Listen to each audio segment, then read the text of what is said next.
almusal. Ang aking kasama nagbinalot na kaninang umaga. Nagbaon siya ng kanyang almusal, kaya hindi siya umuwi ngayon. Ako na lang ang magluluto ng almusal ko.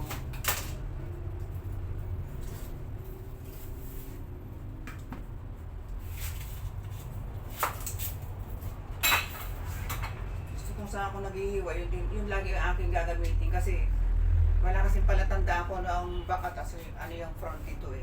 Kaya tinitingnan ko na lang kung saan ako naghihiwa, doon ko lagi, yun lagi ang ginagamit ko, yung side na yun.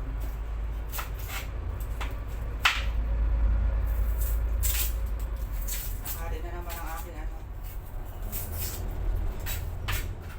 aking almusal.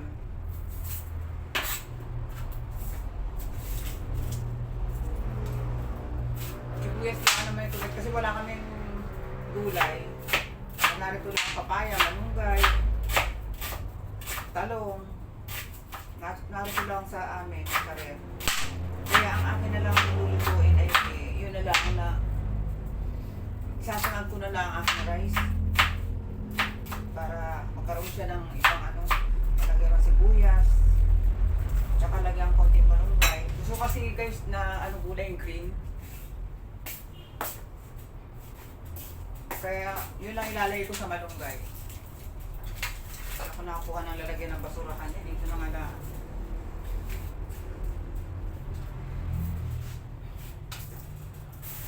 Konti lang na malunggay ilalagay ko.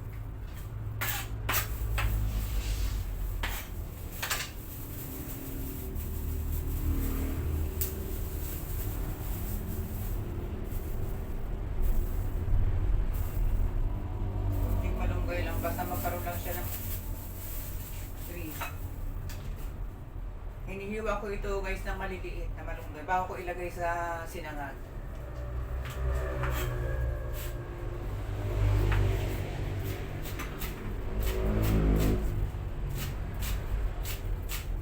Okay. Permi ka lang dyan ha. Huwag mong gagalawin yung hose.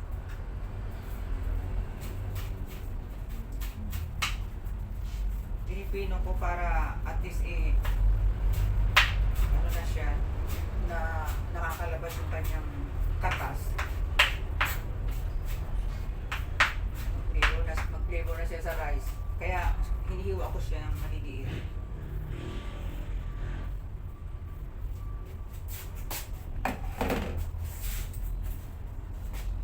Masangag na ako.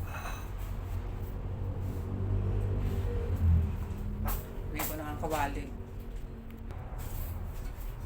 Ito na para isang lutuan na.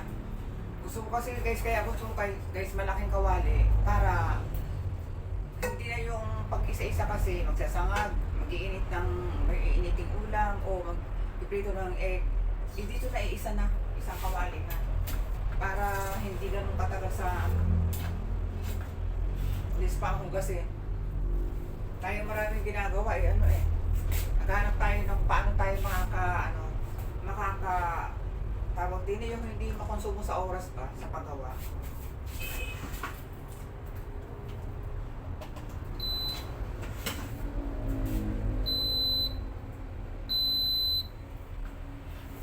Kasanag po na ako.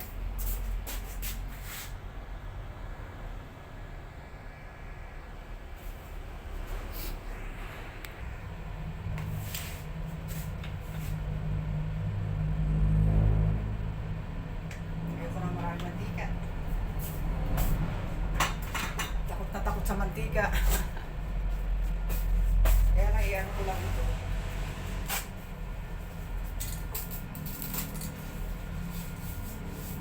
Spread ko lang sa kawali.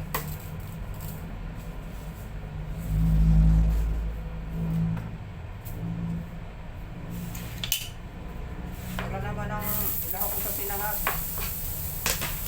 Hindi ako nagagalahok na sa ano.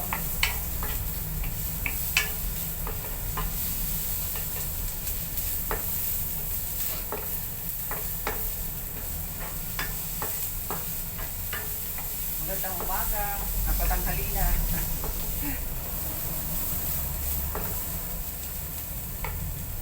Pwede pa naman ako by giving. Kanya nga lang, meron akong inaayos mo sa aking, yung storage.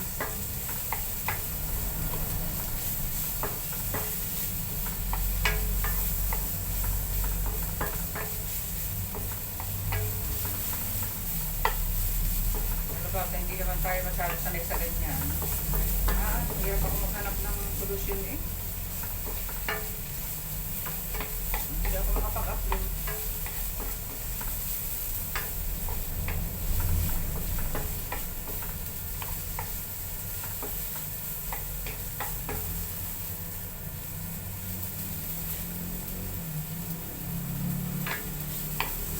Ito lang, sibuyas lang kailangan ginagawa ko. Ako nagsasangag. Yung pagkain ko lang, yun ang sibuyas lang. Minsan sibuyas lang, ganyan. Kung ano lang ang mga available sa bahay na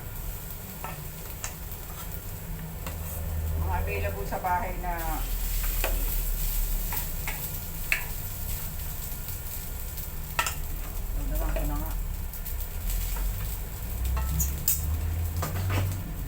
Ang pwedeng gamitin. Yun lang ginagamit ko.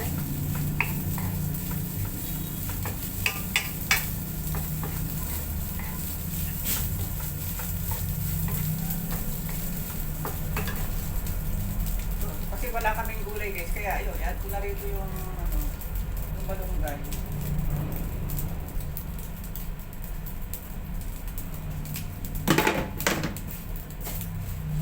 Ito na nga, maliit-liit na magagastos ang kawali ng aking chancing stainless.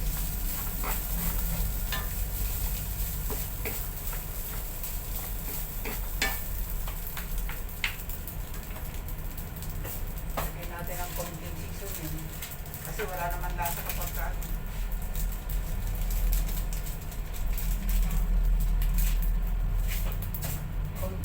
Konting seasoning lang.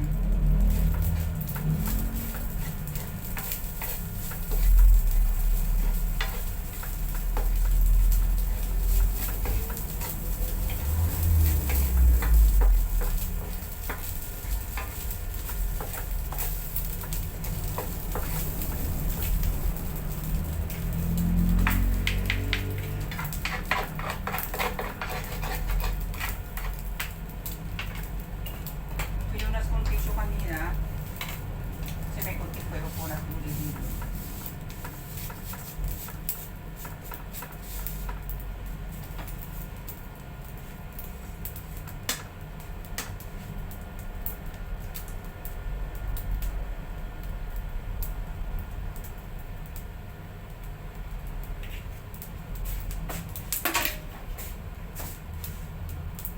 Meron pang may kalahati pa akong isda din eh. Initin ko na natin. Sarsari itong initin. Kalahati isda. Initin ko na natin. At sa isang kawali na malaki. Init-init na lang. Pero yung kalahating kinain ko kagabi, hindi ko ubos yung isa.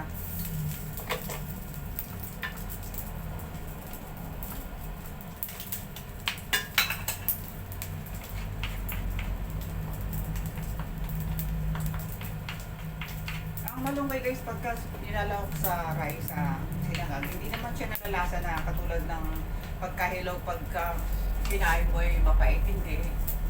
Halos pa rin din parang hindi siya nalalasa.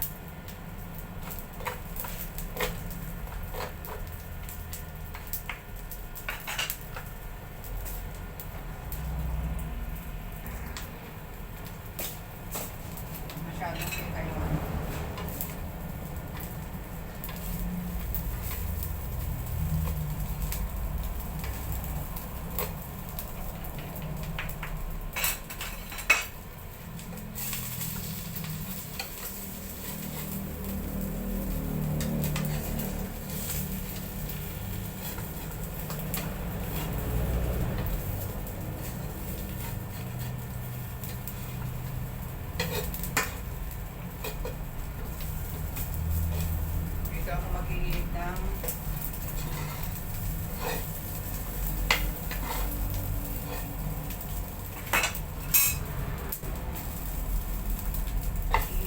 Hanap ko ng isang ulam pa.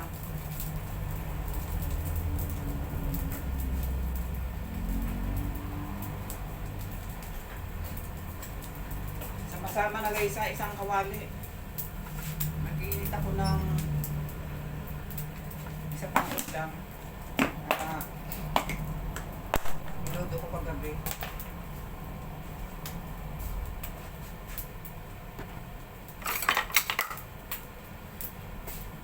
Pero guys, pero yung hipong sariwa na maliliit, masarap ito guys. So, dinataan ko kagabi na meron siyang kalamyas. Masarap ito. Iinit ako ng konti. Konti lang.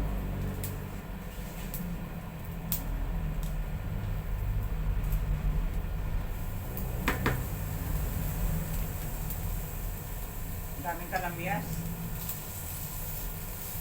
Konti lang kasi ako lang naman kakain. Tama na nga eh.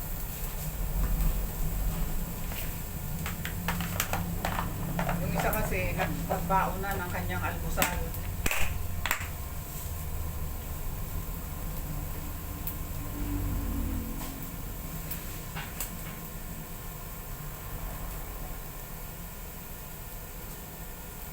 Yan. Init-init lang. Para isda. Ay, baligtad. Kailangan na rin baligtad eh. Kalahati isda. Kasi pagka yung kita ko sa iba, pagka kalahati na, hindi iniiwanan na. Ako tinatabi ko pa rin guys. Iniinit ko na lang para maulam ulit. Kasi napakamahal yung bilihin ngayon. Grabe, napakahalaga nung talagang bawat sentimo na yung ginagastos mo. Panahon ngayon, grabe ang ewan kung mga iba kung nararamdaman, pero ako ramdam na ramdam ko yung lahat mahal talaga na bilihin. Kaya ako katulad nito, itong istang ito. So, hindi ko naubos sa gabi, tinira ko ulit para pag ito, bukas pag almusal ulamin. Naluto na ito. Okay na.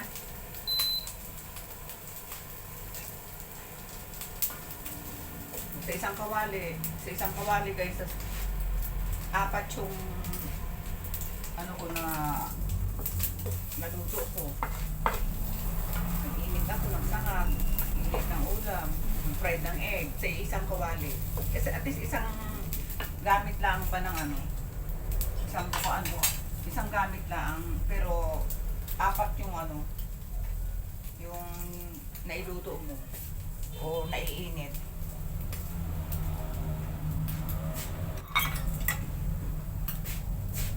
Kailangan sa malaking plato na nga.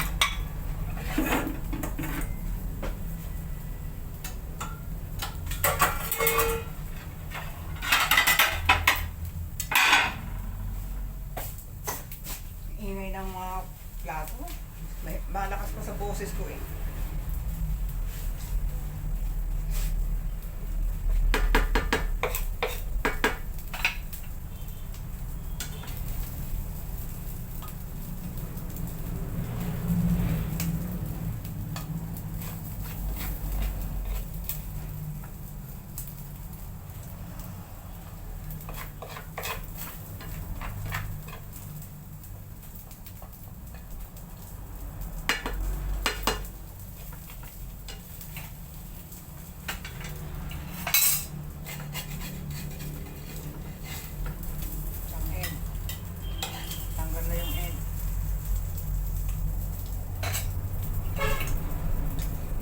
Kalahating isda. Tsaka itong hipo na sariwa. Ginataan ko ito kagabi.